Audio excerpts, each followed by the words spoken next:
Hi, this is TSG Multimedia's Dan Cortopassi, and today I'm reviewing an N-scale SW1500 locomotive from Microtrains. This example is decorated for Southern Pacific and includes railroad-specific details like the cab number boards and light packages on both ends. The MSRP on this model is $134.95. I got mine for right around $100, so it pays to shop around. The paint is very crisp and even.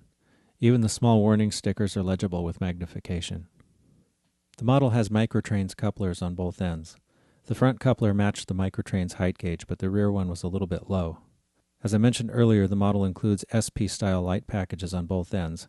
However, only the front lights actually work. I like the finely done handrails and the MU stands. The model doesn't have any provision for a working light on the cab end.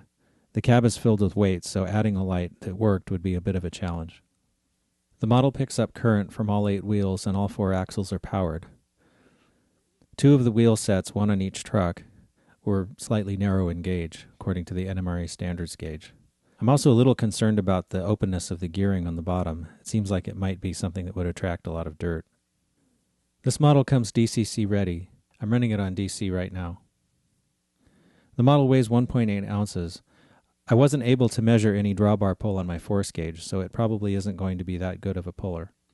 The model runs pretty smoothly, although there is a bit of gear noise. Another thing that's a concern is the pilots, especially the pilot on the cab end, are very close to the rails and sometimes hit things. Since I'm a fan of the Southern Pacific myself, it is very nice to have a prototypically accurate SP SW1500 available in N-scale. However, having said that, I just don't feel that the quality of this model is up to some of the other offerings that I've seen recently from other manufacturers. I've seen some other switchers that have working lights on both ends and run better and don't have issues with the pilots hitting the rails.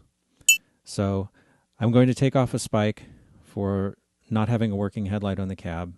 I'm going to take off a spike for the pilots being so low that they hit joints in the rails and things like that. I'm going to take off a spike for the coupler height being off, and I'm going to take off a spike for the wheels being out of gauge. Given how good Microtrains products usually are, I've really come to expect more from them. So my final verdict is 6 out of 10 spikes.